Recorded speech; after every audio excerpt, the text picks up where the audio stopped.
ಸ್ನೇಹಿತರ welcome back to government jobs ಕೇಸ್ ಟೂನ್ ಯೂಟ್ಯೂಬ್ ಚಾನಲ್. ಸ್ನೇಹಿತರ ಯಾರು ಮೊದಲ ಬಾರಿಗೆ ನಮ್ಮ ಯೂಟ್ಯೂಬ್ ಚಾನಲ್ ನೋಡಿದ್ರೆ ದಯವಿಟ್ಟು ಸಬ್ಸ್ಕ್ರೈಬ್ ಮಾಡಿರಿ, ನಿಮ್ಮ ಸ್ನೇಹಿತರು ಶೇರ್ ಮಾಡಿರಿ, ನಿಮ್ಮ ಸಿಸ್ಟರು ಬ್ರದರ್ ಅವ್ರಿಗೂ ಸಹ ಶೇರ್ ಮಾಡಿರಿ. ಸ್ನೇಹಿತರ ಬೆಲ್ಲೈಕನ್ನ ಪ್ರೆಸ್ ಮಾಡಿರಿ, ಹಾಗೆ ನಮ್ಮ ವಿಡಿಯೋ ಇಷ್ಟ ಆದರೆ ಲೈಕ್ ಮಾಡಿರಿ.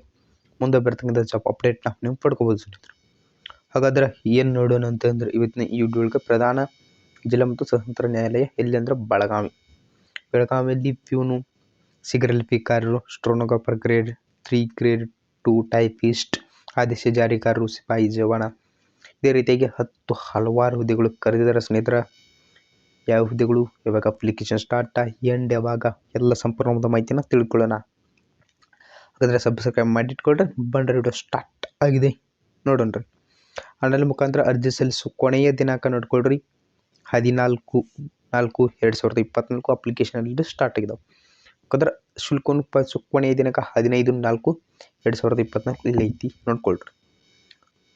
ಇನ್ನು ಯಾವ್ಯಾವ ಹುದ್ದೆಗಳು ಖಾಲಿ ಅದಾವ ಅಂತ ನೋಡ್ಕೊಳ್ರಿ. ಸರಿಯಾಗಿ ಹುದ್ದೆಗಳು ಖಾಲಿ, ನಿಮ್ಮ ವಯಸ್ಸು, ನಿಮ್ಮ ಏಜ ಮತ್ತು ನಿಮ್ಮ ಕ್ಯಾಸ್ಟಿಗೆ ಯಾವ ಖಾಲಿ ಅದಾವ ಅಲ್ಲಿ ಮಾತ್ರ ನೀವು ಅಪ್ಲೈ ಮಾಡ್ಕೊಳ್ರಿ. ನೋಡ್ರಿ, ಮೊದಲನೇದಾಗಿ ಯಾವ ಹುದ್ದೆ ಖಾಲಿ ಐತೆ ಅಂದ್ರೆ ಶೀಘ್ರ ಲಿಪಿಕಾರರು, ಸ್ಟೆನೋಗ್ರಾಫರ್ ಗ್ರೇಡ್ 2, ಬರಹಚ್ಚುಗಾರರು, ಟೈಪಿಸ್ಟ್, ಆದೇಶ ಜಾರಿಕಾರರು ಮತ್ತು ಸಿಪಾಯಿ ಅಥವಾ ಜವಾನ್ ಇಲ್ಲ ಪ್ಯೂನ್ ಹುದ್ದೆಗಳು ಖಾಲಿ ಅದಾವ. ನಾ ಎಜುಕೇಷನ್ ಕ್ವಾಲಿಫಿಕೇಷನ್ ಸಹ ನಾನು ಹೋಗ್ತೀನಿ, ನೋಡ್ಕೊಂತ ಹೋಗ್ರಿ. ಎಷ್ಟೆಷ್ಟು ಹುದ್ದೆಗಳು ಖಾಲಿ ಅದಾವ ಅಂತ ಇಲ್ಲಿ ಕೊಟ್ಟಿದ್ದಾರೆ, ಸ್ವಲ್ಪ ನೋಡ್ಕೊಂಡು. ಸ್ಟೆನೋಗ್ರಾಫರ್ 5 ಹುದ್ದೆಗಳು, ಬರಹಚ್ಚುಗಾರ 1 ಹುದ್ದೆಗಳು, ಆದೇಶ ಜಾರಿಕಾರ 2 ಹುದ್ದೆಗಳು ಮತ್ತು ಸಿಪಾಯಿ 33 ಹುದ್ದೆಗಳು. ಇದನ್ನು ನೀವು ಆನ್ಲೈನ್ ಮುಖಾಂತರ ಅರ್ಜಿಗಳನ್ನು ಸಲ್ಲಿಸಬೇಕಾಗ್ತದೆ.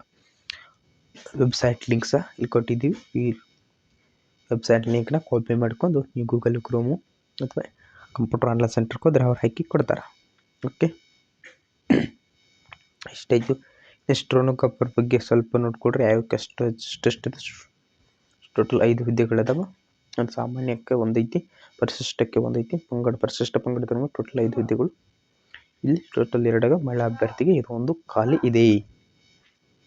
ಎಜುಕೇಷನ್ ಕ್ವಾಲಿಫಿಕೇಷನ್ ನೋಡ್ಕೊಳ್ರಿ. ದ್ವಿತೀಯ PUC ಸೆಕೆಂಡ್ PUನಲ್ಲಿ ಪಾಸ್ ಆಗಿರ್ಬೇಕಾ ಮತ್ತು ಡಿಪ್ಲೊಮಾ ಇನ್ ಕಮರ್ಷಿಯಲ್ ಪಾಸ್ ಆಗಿರ್ಬೇಕಾಗ್ತದ. ಇಲ್ಲಂತಂದ್ರೆ ನೀವು ಬರಹಚ್ಚುಗಾರ ಅಂತ ಒಂದು ಕೋರ್ಸ್ ಬರ್ತದೆ, ಅದನ್ನು ನೀವು ಕನ್ನಡ ಮತ್ತು ಆಂಗ್ಲ ಮಾಧ್ಯಮ ಭಾಷೆಯಲ್ಲಿ ಏನಾಗಿರ್ಬೇಕು, ಪಾಸ್ ಆಗಿರಬೇಕಾಗ್ತದೆ. ಓಕೆ, ಇನ್ನು ಪರೀಕ್ಷಾರ್ಥಿ 120 ಪದಗಳನ್ನ ಪ್ರತಿ ನಿಮಿಷಕ್ಕೆ 120 ಪದಗಳು 45 ನಿಮಿಷಗಳ ಅವಧಿಯಲ್ಲಿ ಬರಹಚ್ಚುಗಾರಿಗೆ ಅಂತ ನಿಮಗೆ ಟೆಸ್ಟ್ ಇರ್ತದೆ. ಈ ಟೆಸ್ಟ್ನ ನೀವು ಪಾಸ್ ಆಗಬೇಕಾದ್ರೆ ಆಯ್ಕೆ ವಿಧಾನ ನೋಡ್ಕೊಳ್ರಿ. ಗರಿಷ್ಠ ಪ್ರತಿ ಅರ್ಹತಾ ಪರೀಕ್ಷೆ ಗರಿಷ್ಠ 100 ಅಂಕಗಳನ್ನು ಒಳಗೊಂಡಿದ್ದು, ಅವುಗಳಲ್ಲಿ ತೇರ್ಗಡೆ ಆದ ಕನಿಷ್ಠ 50 ಅಂಕಗಳು ಅಭ್ಯರ್ಥಿ ಪಡೆಯಬೇಕಾಗುತ್ತದೆ. ಅದನ್ನು ಇದರಷ್ಟು ನಿಮ್ಮ ಶಾರ್ಟ್ ಲಿಸ್ಟ್ನು ಸಹ ಅವ್ರು ಬಿಡ್ತಾರೆ. ಅದು ಬರಹಚ್ಚುಗಾರ ಇಲ್ಲಿ ಟೈಪಿಸ್ಟ್ ನೋಡ್ಕೊಳ್ರಿ. ಕೇವಲ 1 ಹುದ್ದೆ ಖಾಲಿ ಐತ್ರಿ. ಇದು ಯಾರಿಂದ, ಪರಿಶಿಷ್ಟ ಜಾತಿಯವರಿಗೆ ಹುದ್ದೆ ಖಾಲಿ ಇದೆ. ಪರಿಶಿಷ್ಟ ಜಾತಿಯವರಿಗೆ ಏನೈತ್ರಿ ಹುದ್ದೆ ಖಾಲಿ ಇದೆ. ಓಕೆ, ಇಷ್ಟು.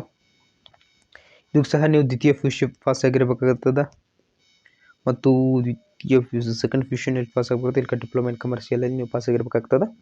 ಇದು ಕನ್ನಡ ಮತ್ತು ಆಂಗ್ಲ ಭಾಷೆ ಬರಹಚ್ಚುಗಾರ ಪಾಸ್ ಆಗಿರಬೇಕಾಗ್ತದೆ. ಇಲ್ಲಿ 15 ನಿಮಿಷಗಳು ಅವಧಿಗೆ ನಿಮಗೆ ಟೆಸ್ಟ್ ನಡೀತದೆ ಮತ್ತು ಕಂಪ್ಯೂಟರ್ನು ಸಹ ಬೇಕಾಗಿರ್ತದೆ. ಎಷ್ಟೊತ್ತಿ ಇನ್ನು ಆದೇಶ ಜಾರಿಕಾರರು ಎಷ್ಟು ಹುದ್ದೆಗಳು ಖಾಲಿ ಇದಾವೆ, 2 ಹುದ್ದೆಗಳು ಖಾಲಿ ಇದಾವೆ. ಸಾಮಾನ್ಯ ಅಭ್ಯರ್ಥಿಗಳಿಗೆ 1 ಇದೆ ಮತ್ತು ಪರಿಶಿಷ್ಟ ಜಾತಿಯವರಿಗೆ 1 ಇದೆ. ಇದಕ್ಕೆ SSLC ಪರೀಕ್ಷೆಯಲ್ಲಿ ಉತ್ತೀರ್ಣರಾಗಬೇಕು ಮತ್ತು ಹೆವಿ ಮತ್ತು ಲೈಸೆನ್ಸ್ ಬೇಕಾಗ್ತದೆ. ನಿಮ್ಗೆ ಏನು ಬೇಕಾಗ್ತದೆ, ಡ್ರೈವಿಂಗ್ ಲೈಸೆನ್ಸ್ ಸಹ ಇರಬೇಕಾಗ್ತದೆ. ಇಂಪಾರ್ಟೆಂಟ್ ಅಷ್ಟು ಹೇಳ್ತೀನಿ ರೀ, ಸರಿಯಾಗಿ ನೋಡ್ಕೊಂತ ಹೋಗ್ರಿ. ಮತ್ತು ಸಿಪಾಯಿ ಅಥವಾ ಪ್ಯೂನ್ ಅಂತ ಏನು ಕರಿತೀರಿ, ಟೋಟಲ್ 33 ಹುದ್ದೆಗಳು ಖಾಲಿ ಇದಾವೆ. ಟೋಟಲ್ ಎಷ್ಟು ಹುದ್ದೆಗಳು ಖಾಲಿ ಇದಾವೆ, 33. ಟೋಟಲ್ ಎಷ್ಟು ಐತೆ ಅಂದ್ರೆ 33 ಹುದ್ದೆಗಳು ಖಾಲಿ ಇದಾವೆ. ನೋಡ್ಕೊಳ್ರಿ, ನಿಮ್ಮ ಕ್ಯಾಸ್ಟ್ ವೈಸ್ ಎಷ್ಟೆಷ್ಟು ಖಾಲಿ ಅದಾವೆ ಅದನ್ನು ನೋಡ್ಕೊಂಡು ಹಾಕ್ಕೊಳ್ರಿ ಅಪ್ಲಿಕೇಶನ್. ಸ್ನೇಹಿತರನ್ನ ಎಷ್ಟೆಷ್ಟು ಕ್ಯಾಸ್ಟ್ ವೈಸ್ ಹುದ್ದೆಗಳಿದಾವೆ ಅಂತ ಸರಿಯಾಗಿ ಚೆಕ್ ಮಾಡ್ಕೊಳ್ರಿ. ನಂತರ ಇದಕ್ಕೆ ಎಜುಕೇಷನ್ ಕ್ವಾಲಿಫಿಕೇಷನ್ ಏನು ಬೇಕಾಗ್ತದೆ ಅಂದರೆ ಕೇವಲ ವಿದ್ಯಾರ್ಥಿಗಳು SSLC ಪರೀಕ್ಷೆಯಲ್ಲಿ ತೇರ್ಗಡೆ ಹಾಕಿದ್ರೆ ನೀವು ಅಪ್ಲೈ ಮಾಡ್ಕೊಂಡು. ಯಾರ್ಯಾರು ಕಾಸ್ಟ್ ವೈಸ್ ನೋಡ್ಕೊಳ್ರಿ, ಕ್ಯಾಸ್ಟ್ ವೈಸ್ ನೋಡ್ಕೊಂಡು ಅಪ್ಲಿಕೇಶನ್ ಹಾಕ್ಕೊಳ್ರಿ. ಮತ್ತು ನೆಕ್ಸ್ಟ್ ವಿಡಿಯೋಲಿ ಭೇಟಿಯಾಗೋಣ. ಅಲ್ಲಿವರೆಗೂ ಎಲ್ಲರಿಗೂ ಬಾಯ್ ಬಾಯ್.